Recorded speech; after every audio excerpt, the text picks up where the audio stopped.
Salut et bienvenue dans cette nouvelle vidéo où je vous propose aujourd'hui de parler un petit peu de WordPress, ça faisait un petit moment maintenant, et on va parler plus précisément de Page Builder et d'Elementor.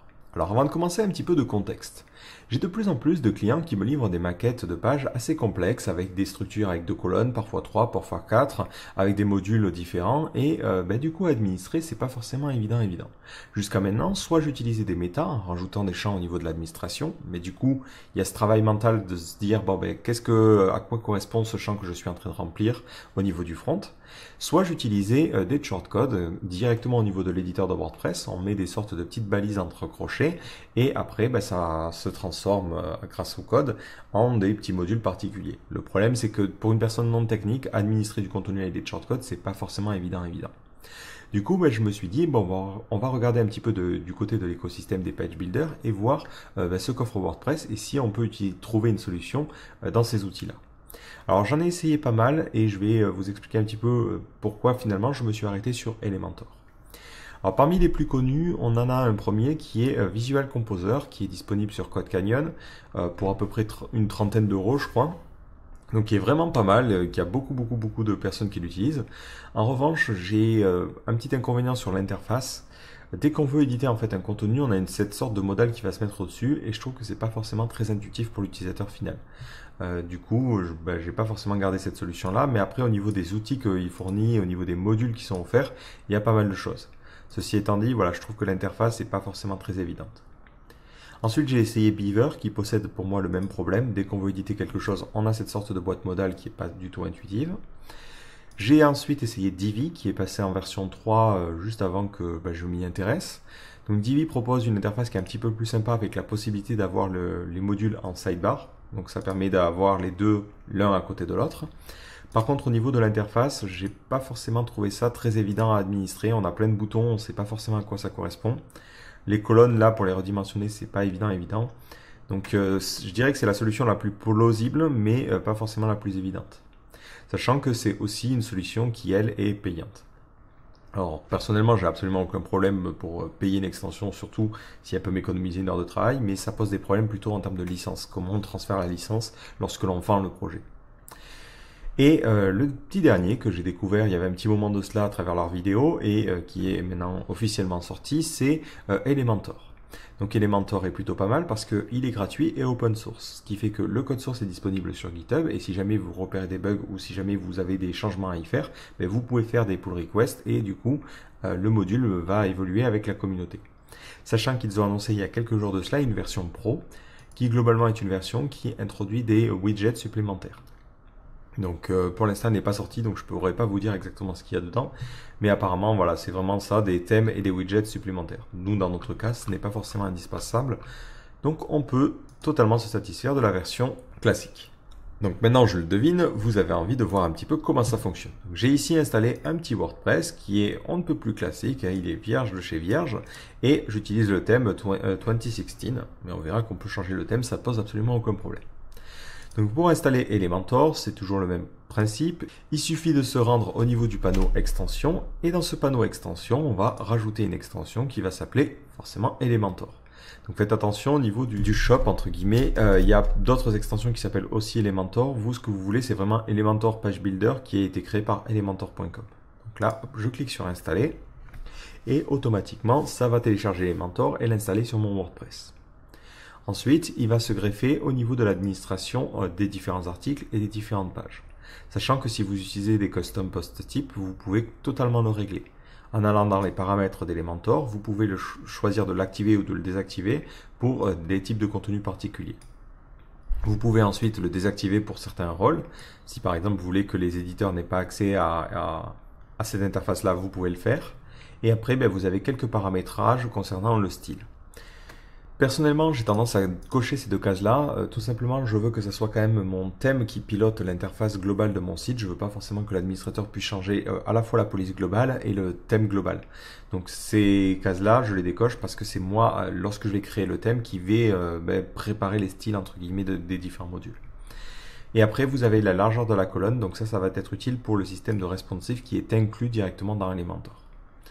Voilà, donc vous pouvez après regarder, il y a pour l'instant assez peu d'options, c'est assez clair. Donc maintenant, lorsque vous vous rendez sur la page d'édition d'un article ou d'une page, lorsque vous essayez de modifier le contenu, vous allez avoir un gros bouton qui va se mettre au-dessus du texte area qui va vous permettre de déclencher Elementor. Donc là, on va essayer ça tout de suite. Hop. Vous arrivez sur cette interface qui vous présente en fait la page finale et vous avez automatiquement une petite sidebar qui va vous permettre de gérer les différents modules que vous voulez greffer sur votre page. Donc ça fonctionne avec un système de sections. Vous allez avoir une section et dans cette section, vous pouvez y mettre plusieurs contenus. Donc par défaut, il met automatiquement une section avec le contenu de l'éditeur WordPress. Alors l'interface, il faut un petit peu s'y faire, mais globalement, vous avez par section deux petits boutons. Alors un petit bouton section qui vous permet de gérer la section de manière globale. Donc vous pouvez la dupliquer, la sauvegarder ou la supprimer. Donc là, dans ce cas-là, ça enlèvera ce bloc. Et vous avez le bloc colonne qui vous permet de gérer les colonnes. Donc par défaut, il n'y a qu'une seule colonne, mais si on veut, on peut le passer sur deux colonnes. Dans ce cas-là, on appuie sur le petit bouton plus et hop, il rajoute une colonne à notre section en cours. Et après, dans cette colonne-là, on peut y mettre ce que l'on veut. Donc dès qu'on veut rajouter quelque chose, il faut passer par les petits widgets qui sont disponibles ici. Donc si j'ai envie de rajouter un titre avec du contenu, donc j'ai deux solutions. Soit je mets d'abord un titre, ce qu'ils appellent un heading. Et ensuite, hop, je reviens et je rajoute un petit contenu en dessous. Soit ce que je peux faire, c'est directement utiliser simplement le texte area et utiliser le système de WordPress. Dans ce cas-là, hop, si j'agrandis, je choisis d'ouvrir la palette supplémentaire et là, hop, je vais mettre mon titre en H1. Donc là, c'est à vous de voir aussi comment vous voulez gérer ça, mais ça donne à peu près la même chose. Sachant que le heading va générer du code HTML supplémentaire et vous allez ensuite pouvoir le styliser ou l'administrateur pourra choisir des choses particulières, des classes à y mettre. Donc c'est suivant le niveau de contrôle que vous voulez avoir que vous allez utiliser l'un ou l'autre. Et hop, si vous voulez supprimer ensuite un module, il vous suffit de cliquer sur supprimer. Hop. Et ce système-là est automatiquement responsive. Donc vous avez en bas un petit panneau qui vous permet de tester votre site suivant différents devices. Donc si vous passez sur mobile, automatiquement le système de double colonne que vous avez choisi va passer sur une seule colonne. Et ça c'est géré par défaut, ce qui est plutôt sympa. Donc vous avez toute une série de modules qui sont classés dans plusieurs catégories. Donc là on a les modules entre guillemets qui sont les modules principaux que l'on va utiliser tout le temps. Après on a des éléments un petit peu plus complexes. Donc il y en a vraiment pas mal, ça correspond à peu près à tous les cas d'utilisation que j'ai pu rencontrer. Vous avez les icônes box qui vous permettent de mettre un titre avec une icône supplémentaire. Vous avez la possibilité de mettre un carrousel. Là, on va en mettre un juste en dessous. D'ailleurs, on va créer une nouvelle section avec. Et pour le carrousel, on choisit des images. Donc, par défaut, je n'en ai pas. Donc, je vais aller en uploader quelques-unes. Voilà, hop. Je clique sur créer une nouvelle galerie. J'insère la galerie. Donc, automatiquement, les images ont été rentrées. Je peux paramétrer quel format je souhaite utiliser. Je peux vraiment pas mal paramétrer de choses. On peut choisir le type de navigation à utiliser, si on veut seulement les petits points, seulement les flèches. Et on a même le panneau style qui nous permet de gérer les choses avec pas mal de contrôle. On peut choisir de grossir les flèches, on peut choisir de les mettre dehors plutôt que dedans. Bon, là, du coup, on les verra pas sur fond blanc. Du coup, on peut changer leur couleur et après, vraiment, on peut faire ce que l'on veut à ce niveau-là. Vous voyez, on a vraiment pas mal de contrôle. Et de manière générale, on a pas mal de possibilités en termes de style. Par exemple, hop, si je rajoute une nouvelle section, on va dire une seule colonne, directement sur la section à part entière, hop, je peux aussi définir tout un tas de styles. Je peux choisir par exemple d'avoir une image de fond. Hop, je mets un fond comme ça d'une couleur. Je vais choisir une image en particulier. Hop. On va la mettre en cover, histoire que l'image prenne toujours la bonne taille. Et on va la centrer, center. Et vous pouvez même lui dire, tiens, cette colonne, elle ne sera pas liée au contenu, mais elle prendra toute la largeur. Bon, ça va péter un petit peu les choses à cause de la sidebar ici. Le thème n'est pas forcément le plus adapté. Mais dans ce cas-là, c'est tout en haut dans le layout, vous pouvez lui dire, tiens, je veux que ça prenne toute la largeur. Et là, en JS, en fait, il va rajouter une couche qui va permettre de prendre toute la largeur. Et au milieu, ensuite, on a cette colonne-là. Et cette colonne, on peut dire, tiens, je veux qu'elle soit vraiment sur toute la largeur et pas seulement boxed dans le container qui fait 1140 pixels par défaut. Donc, vous pouvez, après, vous régaler à ce niveau-là. Vous pouvez faire n'importe quoi. En général, qu'est-ce qu'on fait sur ce genre de choses? On va mettre un petit titre, hop, que l'on va mettre en blanc. Hop, donc, on va mettre ça comme ça. On va en plus le centrer, on va peut-être mettre un petit spacer, donc là pareil, hop, on va dans les modules, on a même un petit champ de recherche qui nous permet de trouver ce que l'on cherche. Et ce spacer, on peut l'agrandir ou pas, suivant comment on veut espacer un petit peu les choses, on va mettre ça comme ça. Si jamais vous le souhaitez, vous pouvez dupliquer aussi des choses. Vous pouvez aussi dupliquer des modules. Dans ce cas-là, dès que vous passez dessus, vous avez ces petits boutons de contrôle. Donc là, je duplique et après, on peut les gérer en drag and drop. Ce qui est plutôt pas mal. Et on va finir avec un petit text area où on aurait notre petit contenu ici. Voilà. Ce contenu, on va le vouloir en blanc. Donc on va mettre le couleur en blanc. Et enfin, on va finir avec un joli petit bouton qui va permettre d'acheter notre super produit. Hop. Donc ce bouton, on le veut centré. On va mettre le texte acheter. On peut choisir différents styles. Donc nous, allez, ce sera un petit bouton de succès. On peut choisir de l'agrandir ou pas. Donc par défaut, il arrive avec certains styles, mais vous allez voir qu'on peut complètement en rajouter et en modifier. Et là, on va mettre money comme icône. Et on va l'espacer un petit peu plus. Donc ça vous donne pas mal de contrôle sur le design et le layout que vous voulez donner à votre page. Une fois que vous avez sauvegardé, lorsque vous allez vous rendre sur votre petite page, automatiquement il va utiliser ce layout là. Donc là, si je me rends sur la page Bonjour tout le monde, celle qui correspond à mon article ici, je me retrouve avec ma page qui est designée telle que je le veux et je vois que ça fonctionne correctement. J'ai mon petit bouton, je peux cliquer sur acheter, bon, j'ai pas forcément mis de lien, et j'ai comme ça créé un template de page plutôt sympa. Ce que je peux faire aussi et qui est plutôt pas mal, c'est que si moi je commence à préparer une page pour mon client, ce que je peux faire c'est le sauvegarder. Donc si vous prenez une section et que vous cliquez sur sauvegarder, vous pouvez lui donner un nom. Donc là on va l'appeler full width. Vous cliquez sur sauvegarder et après vous allez pouvoir utiliser ce template à plusieurs endroits. Lorsque vous choisissez ensuite de créer une nouvelle section, plutôt que de créer une section vide, vous pouvez choisir Add Template. Donc par défaut, il vous offre toute une série de templates plutôt pas mal. Et vous pouvez aussi aller sur My Template où on retrouve ce que l'on a déjà créé. Et là, je peux choisir de l'insérer. Et automatiquement, il réutilisera le même bloc. Donc ça peut être plutôt pas mal si vous avez des blocs et des structures de pages complexes que vous voulez pouvoir répéter encore et encore. Maintenant, qu'est-ce qui se passe d'un point de vue développeur? Qu'est-ce que ça donne au niveau de notre page? Est-ce que le code est propre? Est-ce que c'est pas trop le bordel? Donc d'abord au niveau du markup HTML, forcément il crée pas mal de classes et pas mal d'éléments. Ces éléments-là lui permettent de créer et de rajouter un style par défaut. Là on le voit dans ce cas-là, on a pas mal de divs imbriqués. Donc forcément, et c'est toujours l'inconvénient avec un éditeur visuel, pour gérer un maximum de cas, il est obligé d'imbriquer les choses. Ceci étant dit, c'est un code qui est relativement clair. Même si je trouve qu'il y a beaucoup de classes, ça reste dans le domaine de l'acceptable. Au niveau du code source, en revanche, il va injecter plusieurs choses. Donc si je regarde, donc là c'est le thème par défaut, donc forcément il y a déjà une chier de CSS. Au niveau des trucs qui sont liés à Elementor, en fait il a un système de chargement qui est plutôt intelligent, c'est-à-dire qu'il ne va charger que ce dont il a besoin. Il ne va pas charger tout le CSS ou tout le JS dans votre page. Il va charger les éléments en fonction de ce dont il a besoin. Donc là en l'occurrence j'ai utilisé une icône, donc il charge automatiquement le CSS qui est lié aux icônes. Il charge aussi un CSS qui est lié aux animations. Donc ça vous permet, lorsque quelqu'un arrive par exemple sur une section ou sur un titre en particulier, vous avez la possibilité dans l'onglet Advanced de mettre en place des animations. Donc par exemple, vous lui dites, je veux que tu rentres avec cet effet-là. Et lorsque l'on va arriver jusqu'à cet élément-là, hop, automatiquement, on aura cette petite animation. Donc pour ces règles-là, il rajoute ce CSS d'animation en particulier. Donc hop, si je scroll, j'ai ce petit effet sympa. Si je reviens au niveau de mon style, donc on a ensuite font awesome pour les icônes aussi. On a le frontend.min.css. Donc ça c'est quelque chose qui est rajouté systématiquement, c'est les styles en fait par défaut pour le front-end. Et après on a un CSS particulier, donc en fait il va générer un CSS par page qui va regrouper tous les styles correspondant à votre page. Ce qui vous permet de ne pas vous retrouver forcément avec un CSS qui est ultra complexe à ce niveau-là. Donc ça fait quand même quelques CSS, mais ça reste pour moi dans le domaine de l'acceptable. Et si je descends hop, plus en bas, on a le JS. Donc là pareil au niveau du JS, il rajoute toujours waypoints, qui lui permet en fait de gérer le système d'apparition au scroll, donc c'est ce que l'on vient de voir. On a le jQuery Numerator, c'est globalement un plugin jQuery qui permet de faire monter des chiffres, de faire une sorte de compteur incrémental. Je ne sais pas du tout à quel moment c'est utilisé et pourquoi c'est là. Et ensuite on a slick.min.js, donc slick c'est ce qui permet de gérer le carrousel. Et enfin on retrouve le frontend.min.js qui permet de cumuler tout ça. Donc forcément, ça vient avec un prix, un page builder pour fonctionner, et pour que ces différents modules fonctionnent, va être obligé d'injecter tout ça. Personnellement, slick.min.js me gêne pas trop parce que c'est quelque chose que j'utilise aussi dans mes thèmes. Donc l'avantage c'est que je peux réutiliser la même version et du coup ça m'économise un JS. Voilà, donc au final ça fait 4 CSS et 4 JS de rajouter, à vous de voir si c'est dans le domaine de l'acceptable ou non.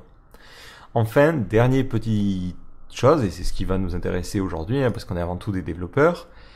Mon premier problème que j'ai avec ce système-là, c'est toujours de me dire qu'est-ce qui se passe si je veux créer mes propres widgets, parce qu'il m'offre des widgets par défaut, mais moi dans mon cas, par exemple mon client a envie d'avoir un module qui affiche ses derniers tweets, et j'ai envie de lui laisser la possibilité de mettre ça un petit peu où il veut dans sa page. Donc l'avantage d'Elementor, comme je vous l'ai dit, c'est qu'il est disponible sur GitHub. Donc ce que j'ai fait, c'est que j'ai recherché un petit peu dans leur code pour essayer de comprendre le fonctionnement et voir si c'était facile ou non de rajouter des widgets. Parce que si on ne pouvait pas faire ça, c'était niet, je n'allais pas l'utiliser. Donc j'ai cherché un petit peu partout et ce que j'ai trouvé, c'est ce fichier-là, le fichier widgets.php qui se trouve dans Manager. Et dans ce fichier-là, on retrouve la liste en fait de nos différents widgets que l'on retrouve dans la sidebar. Donc en cherchant un petit peu, j'ai trouvé cette fonction-là qui enregistre les widgets et à l'intérieur, ils ont eu la bonne idée de mettre un doAction. Le doAction va permettre ensuite de greffer des petits crochets qui vont permettre de rajouter un code à cet endroit-là. Et du coup, on va pouvoir utiliser cette action-là pour ajouter les widgets. Second problème que l'on peut se poser, c'est comment sont créés les widgets. En regardant dans le code source, de la même façon, on a un dossier widget qui contient les différents widgets. Et en regardant à l'intérieur, ils ont créé ça sous forme de classe. Alors forcément, c'est quelque chose qu'ils ont dû faire pour eux, pour pouvoir ajouter des modules plus tard. Mais l'avantage, c'est que le code est relativement clair et assez court. Du coup, vous pouvez l'utiliser pour créer vous-même vos propres widgets. Donc c'est ce que l'on va faire tout de suite. Donc je suis ici sur le thème 2016. Et dans ce thème-là, j'aimerais bien rajouter un widget pour Twitter. Donc la première chose à faire, c'est de rajouter notre petit hook.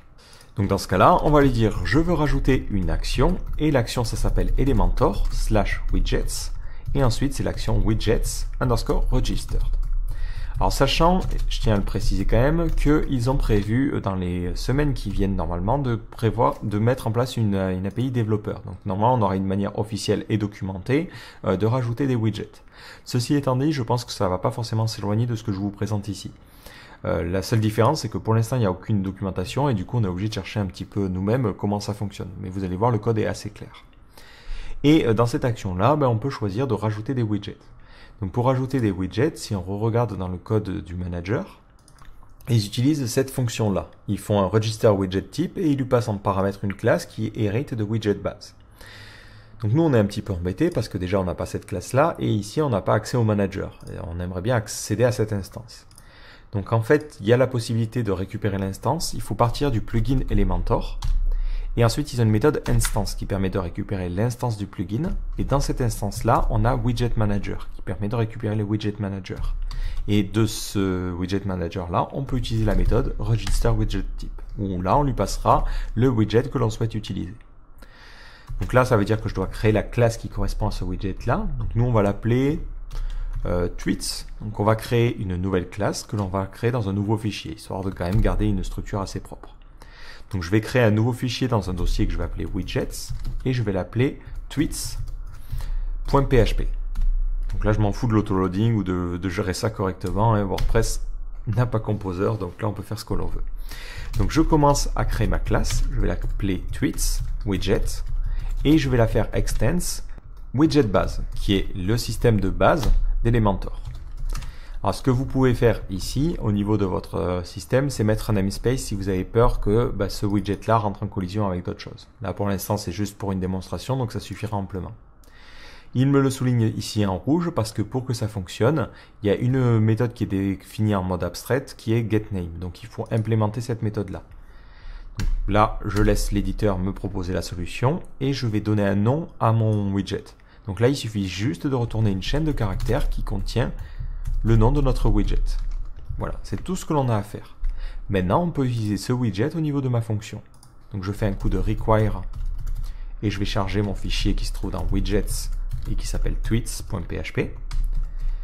Et à l'intérieur donc de mon register widget type, je lui demande d'initialiser mon nouveau tweet widget. Voilà, c'est tout ce que l'on a à faire.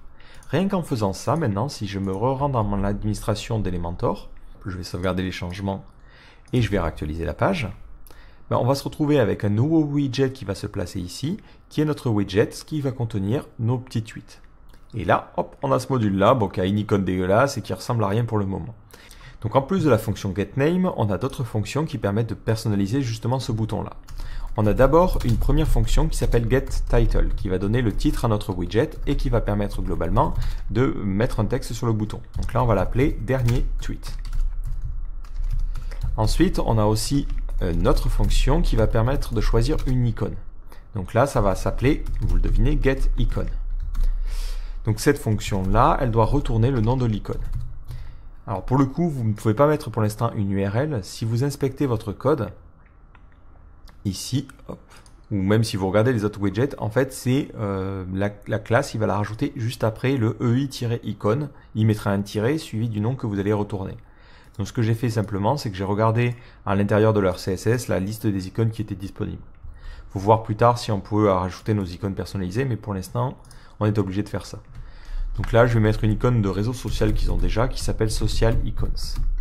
C'est celle qui est utilisée pour ce module ici. Ensuite, on veut pouvoir personnaliser un petit peu ce qui est rentrable au niveau de ces onglets-là. Qu'est-ce que l'on peut mettre comme titre, comment ça va fonctionner. Donc nous, dans notre cas de module Twitter, on veut juste un champ texte classique et dans lequel on pourra mettre notre pseudo Twitter. Et ça chargera automatiquement la timeline en fonction de ça. Donc là, il faut créer une nouvelle fonction qui va s'appeler Register Control, avec un underscore devant. Je ne saurais pas vous dire pourquoi ils ont fait ça. Et à l'intérieur de cette fonction-là, on peut utiliser et renvoyer des contrôles. Alors, vu qu'il n'y a pas de documentation, ce que je vous invite à faire, et personnellement c'est ce que j'ai fait, c'est explorer les widgets qu'ils offrent par défaut et regarder comment ils fonctionnent. Du coup, si on regarde par exemple le widget Heading, à l'intérieur, on a notre register control. Il commence toujours avec un start control section et à l'intérieur, il rajoute des contrôles qui correspondent aux différents champs. Et ensuite, il ferme ce section et ils en réouvrent un autre. Et ainsi de suite, ainsi de suite. Il suffit d'utiliser ces fonctions-là. Donc la première fonction, on ouvre une nouvelle section. Donc on fait un coup de start underscore controls underscore section. En premier paramètre, on donne un ID à notre section. Donc nous, on va l'appeler section underscore username. Et après, on passe un tableau d'arguments qui va contenir différentes propriétés. On peut lui donner un label. Donc nous, ici, ça sera par exemple pseudo Twitter. Et après, on peut préciser, par exemple, l'onglet que vous souhaitez utiliser. Donc par défaut, on l'a vu, par exemple, pour le heading, il y a plusieurs onglets qui sont offerts, Style, Content et Advanced. Donc là, il suffit de mettre une chaîne de caractères qui contiendra l'onglet que l'on veut rentrer. Mais eux, ils ont créé des constantes, ce qui est plutôt pas mal. Donc vous avez une classe qui s'appelle le Control Manager et dedans vous avez en fait différentes constantes qui commencent par tab qui vous permet d'indiquer dans quel onglet vous voulez le mettre. Donc si vous voulez mettre cette section dans l'onglet style, vous allez mettre tab style. Si vous voulez le mettre dans l'onglet par défaut, vous mettez tab content et ainsi de suite, ainsi de suite. Donc là on va le laisser dans style, c'est juste pour le laisser. Une fois que votre section est créée, il faudra penser à la fermer plus tard en faisant un coup de end section, end control sections. Voilà. Et entre ces deux fonctions-là, on peut rajouter des contrôles. Donc pour ajouter un contrôle, on fait un coup de vis, add control. On lui passe en premier paramètre l'idée de notre contrôle. Nous ici, ce sera username. Et de la même façon que pour le start control section, on peut mettre différents paramètres. Le label qui sera utilisé au-dessus du champ. Donc là, ce sera pseudo Twitter. Ouais, là, d'ailleurs, on mettra plutôt configuration. On peut choisir le type du champ à utiliser. Donc là, pareil, j'utilise un système de constante qui est disponible dans le Control Manager. Donc pour éviter d'avoir à répéter le namespace, on peut le charger tout en haut. Voilà, donc là, j'importe tout en haut en faisant un Use Elementor Control Manager. Et donc dans le Control Manager, comme je vous le disais, on a les différents types. Donc dans ce cas-là, vous avez texte, par exemple, vous avez texte area, vous avez color si vous voulez mettre des couleurs, et vous en avez tout un tas qui vous permettent de personnaliser les choses. Donc nous ici, on va mettre simplement texte.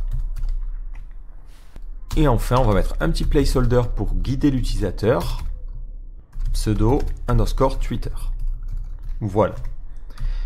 Donc maintenant que notre contrôle est créé, lorsque l'on va rajouter notre module au niveau de notre page, il rajoutera ce champ username que l'on pourra utiliser plus tard pour générer le code. Et d'ailleurs, tant qu'on est en train de parler de code, pour gérer le code qui va être renvoyé par notre application, il suffit d'implémenter une méthode render. On fait un coup de public, function, on va l'appeler render. Et cette fonction-là, ce qu'elle va faire, c'est qu'elle va simplement retourner du code HTML. Donc là, on va mettre juste un salut les gens. Et ensuite, on verra comment le personnaliser pour afficher les derniers tweets. Du coup, si je reviens au niveau de mon Elementor et que je réactualise, j'ai mon petit widget qui a la bonne icône, je peux choisir de l'ajouter où je veux. Il génère ce code-là, et lorsque j'essaie de l'éditer, j'ai le nom de ma configuration, je vois que c'est dans l'onglet style, et la possibilité de rentrer un pseudo pour Twitter. Ici, je vais mettre graphicart_fr. lorsque je le souhaite, je vais pouvoir ensuite récupérer ces paramètres qui ont été rentrés au niveau de mon render. Donc dans mon render, pour l'instant, je vais mettre un simple var dump, mais si je veux les paramètres, je fais un coup de get settings. Et ça me renvoie un gros tableau qui va contenir l'ensemble des paramètres qui ont été rentrés par l'administrateur.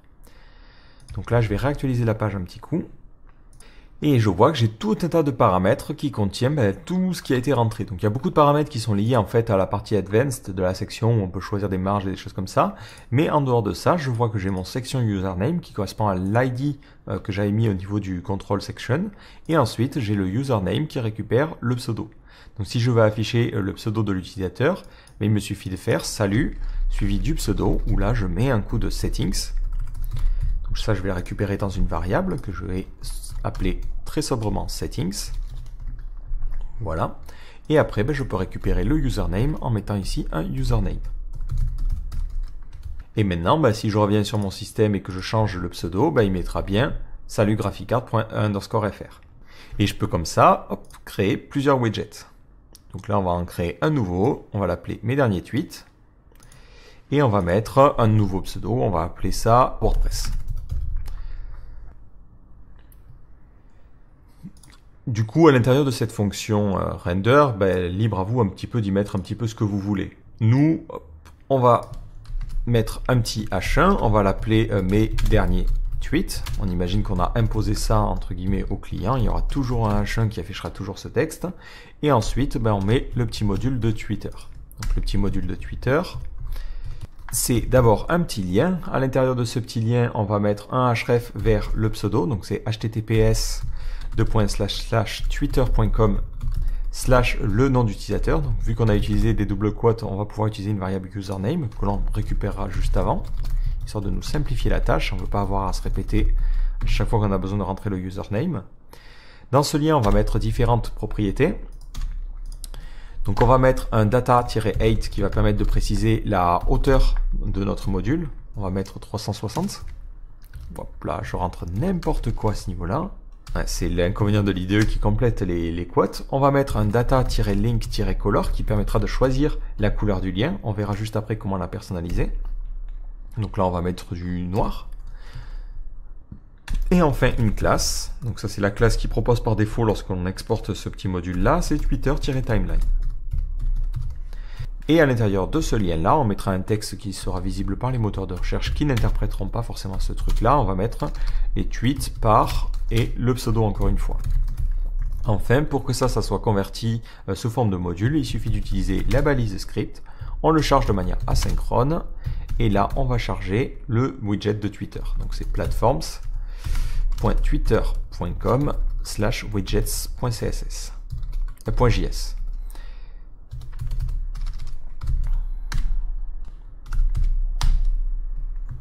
Voilà, et on ferme notre petite balise script. Donc là, comme ça, on a, entre guillemets, mieux formaté les choses. Si maintenant je me re-rends et que j'essaie de remodifier par exemple ce widget-là, automatiquement, il va générer notre petit widget. Et il va faire la même chose dès que je modifie ce widget en particulier. Et là, on a comme ça deux petits widgets que l'on va pouvoir utiliser, placer un petit peu où on veut et qui vont automatiquement être interprétés. Donc là, j'ai créé ce nouveau système. Donc je me dis d'ailleurs, j'aimerais bien pouvoir personnaliser la couleur. Là, c'est un petit peu la même chose. Vous créez une nouvelle variable color. Hop. Cette variable, vous la mettez là où vous en avez besoin. Nous, ici, ça sera à cet endroit-là. Et après, vous créez un nouveau contrôle qui va permettre de gérer ça. Donc là, par exemple, hop, vous mettez un add control, vous choisissez la couleur et ça sera un control manager de type color. Et hop, vous vous indiquez à l'administrateur qu'est-ce que ça permet de faire. Là, c'est couleur des liens. Et on enlève cette ligne-là parce qu'on n'a pas besoin d'un placeholder dans le cas des couleurs. Donc je vais réactualiser mon système, je vais forcer l'actualisation. Et maintenant, lorsque j'essaie d'éditer ce widget-là, je me retrouve avec un petit truc qui va me permettre de choisir la couleur que je souhaite utiliser. Et on va mettre un petit vert comme ça, bien pétant. Et pour ce widget-là, hop, on va mettre un... D'ailleurs, hop, on va plutôt mettre des couleurs comme ça, on verra. Voilà. Et comme ça, l'administrateur peut personnaliser les choses. Donc le mieux après pour découvrir de nouveaux outils, c'est vraiment de vous rendre un petit peu sur les différents modules qui sont offerts par défaut et de voir comment ils fonctionnent. Un truc que j'avais repéré qui était plutôt sympa, c'était le Add Responsive Control. Vous faites un Add Control classique. Donc là on va par exemple l'appeler suffixe. Donc ça va s'appeler Add Responsive Control. Vous mettez les mêmes paramètres, on va juste l'appeler footer. On va l'appeler footer ici. On peut même lui mettre une valeur par défaut. Donc on va mettre default. Ben, on va rien mettre. Voilà. Et le placeholder, ça sera rien. Comme ceci. Alors qu'est-ce que fait ce Add Responsive Control? Globalement, lorsque vous essayez d'éditer votre widget maintenant, vous allez avoir un champ, mais devant ce champ-là, vous allez avoir ces petites icônes-là qui vous permettent en fait de rentrer des choses différentes suivant que vous soyez sur mobile, desktop ou tablette. Par exemple, ici, je vais l'appeler desktop, mais je vais lui dire lorsque je suis, par exemple, sur une tablette, je veux que ça affiche tablette. Et lorsque je suis sur un petit mobile, ben, je vais afficher mobile. Et je vais sauvegarder ça. Si je regarde ce que ça me donne, hop, hop, hop, et que je mets un petit vardum de settings, bon, ça va donner beaucoup de code, mais c'est pas bien grave. Si je modifie mon petit widget, et que je repasse en plein écran, parce que là, on verra pas grand-chose. Si je cherche, qu'est-ce qui correspond à ce que j'ai choisi de nommer ici, c'est footer. Mais je vais avoir en fait 3 nouvelles clés. Footer qui va contenir le truc qui a été rentré par défaut. Footer underscore tablette qui va contenir ce qui a été rentré par tablette. Et footer underscore mobile qui va contenir ce qui a été contenu par mobile. Donc ensuite, au niveau de mon système de template, je peux mettre des divs autour et mettre des classes correspondantes. Donc là, ça dépendra effectivement de votre CSS, du CSS de votre thème. Et vous pouvez choisir de n'afficher un contenu que si on est sur mobile, que si on est sur tablette, que si on est sur desktop. Donc mine de rien, ça vous offre pas mal de contrôle sur ce que vous pouvez faire au niveau de l'administration de votre widget. Vous pouvez pas mal explorer et regarder comment ça fonctionne. Donc voilà globalement pour la création de ses propres widgets. Donc comme je vous l'ai dit encore une fois, ce n'est pas encore documenté, mais à mon avis, lorsque ça va sortir, ça sortira à peu près sous ce fonctionnement-là. On le voit, les classes sont relativement simples à écrire et c'est une manière assez propre finalement d'étendre le système pour ajouter nos propres widgets. Donc après, n'hésitez pas à faire un tour sur les autres widgets pour voir comment ils fonctionnent et les différents types de champs qui sont possibles. Notamment au niveau de ce control manager. Vous avez la possibilité de créer select, de sélectionner des icônes. Il y a vraiment tout un tas de possibilités à ce niveau-là. Notamment lorsque j'avais essayé le social icons ici. Il y a cette possibilité de créer des repeaters en fait qui permettent de créer des listes dans lesquelles on va pouvoir avoir des items qui vont eux-mêmes avoir des sous-contenus. Donc on peut pousser les choses pas mal loin et ça c'est vraiment intéressant à ce niveau-là. Donc après, c'est quelque chose qui est relativement jeune encore à l'heure actuelle. C'est-à-dire que si vous vous rendez sur leur GitHub, la version qui est actuelle, c'est la version 0.11.2. Donc on voit que c'est assez... ça n'a pas encore atteint la version 1, mais je pense que lors de la sortie de la version Pro, là, dans ce cas-là, le plugin sera entre guillemets jugé comme final. Autre petite chose, pour ceux qui sont peut-être réfractaires à l'anglais, vous avez la possibilité de traduire Elementor. Donc là, c'est sur le petit readme du GitHub. Il y a déjà des traductions dans différentes langues qui sont disponibles. Si vous êtes intéressé par le français, c'est en cours de progression. Donc n'hésitez pas à vous rendre sur le système. Et si vous avez un compte WordPress, peut-être participer à la traduction. Ça permettra de voir cette version française sortir un petit peu plus vite. Mais il faut savoir que c'est prévu et c'est en cours de rédaction. Si vous êtes même pressé, vous pouvez peut-être télécharger le fichier de traduction et essayer de l'injecter vous-même dans votre thème. Voilà, donc j'ai essayé d'en faire quelques-unes, mais il y a quand même encore pas mal de travail. Voilà. Et peut-être dernière chose avant de nous quitter, si vous demandez comment il gère ça, parce que c'est toujours aussi intéressant de savoir est-ce qu'il trache pas votre contenu. Je vais créer ici un data source pour aller directement explorer ça au niveau de mon IDE. Donc je suis sur MySQL, c'est la base de données WordPress, route et route. Voilà, je suis très axé sécurité. Alors comment en fait il gère ce système-là de contenu, comment il gère tout le template de votre page. J'ai fait pas mal de recherches. Au final, il crée quelque chose de plutôt simple. Dans les métas, il va rajouter des métas correspondant à votre article. Donc nous ici, c'est l'article numéro 1. Il va rajouter notamment une clé qui va s'appeler Elementor Data, qui est un gros JSON qui va contenir en fait tout notre template. Et dès que vous le modifiez, il modifie ce JSON-là. Après, il rajoute d'autres petits systèmes. Le builder, c'est pour savoir si vous êtes en mode builder ou non. Donc ça permettra lorsque vous vous re-rendez dans le dashboard, c'est-à-dire que vous revenez sur l'administration de la page, ouais, je veux quitter, il vous proposera directement ça plutôt que l'éditeur WordPress par défaut, parce qu'il sait que cette page a été laissée en mode builder. Et de la même façon, dans le listing, vous avez la possibilité d'accéder au builder directement. Et même encore, dans l'administration de WordPress, lorsque vous actualisez la page, si vous vous rendez sur cette page en particulier, vous avez directement le lien pour construire. Donc c'est plutôt pas mal pour l'administrateur. Il clique ici, il a quasiment pas de transition, il a l'impression d'éditer la page en live. Et ensuite, hop, il reclique ici et revient sur la page. Donc c'est plutôt cool. Et je l'ai pas forcément précisé, mais ça fonctionne vraiment avec tous les thèmes et ça hérite du style en fait des thèmes. C'est l'avantage vraiment du système. Et si vous voulez personnaliser des choses en particulier, ben, vous pouvez utiliser leur classe qu'ils mettent et par-dessus rajouter votre propre comportement. Par exemple, ben, on voit que notre widget tweet ici a cette classe-là. Bon, j'ai mal nommé le nom du widget, c'est pas terrible. Mais vous pouvez choisir ben, de prendre ce style-là et hop, lui dire ben, pour ce style-là, tous les titres auront cette couleur-là, histoire que ça s'accorde bien avec votre thème. Donc je trouve que c'est relativement bien pensé et ça permet vraiment de s'intégrer dans les thèmes. Donc si vous choisissez d'essayer de recopier une structure de page qui est disponible dans un PSD, vous pouvez reproduire vraiment correctement les choses. Voilà, d'ailleurs, ce thème n'est pas forcément terrible parce qu'il y a une sidebar, mais si vous en mettez un autre, alors je ne sais pas ce qu'il offre dans les thèmes par défaut. On va peut-être essayer celui-là. Hop, on va l'activer. Voilà, donc le thème est activé. Je vais revenir sur ma page. Donc on va cliquer directement ici.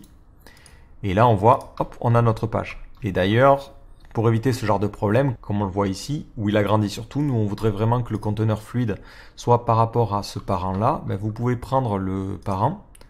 Nous ici, c'est cette div-là. Vous prenez sa classe. Nous, ça va être ici site main. Et vous pouvez lui dire au niveau des réglages, c'est ce que l'on avait vu tout au début d'Elementor, mais je veux que tu ne le mettes pas par rapport au body, mais par rapport à l'élément qui est la classe site main. Et lorsqu'on aura quelque chose qui sera en stretch, ben ça sera par rapport à ce contenu-là. Et là encore, hop, c'est même pas bon.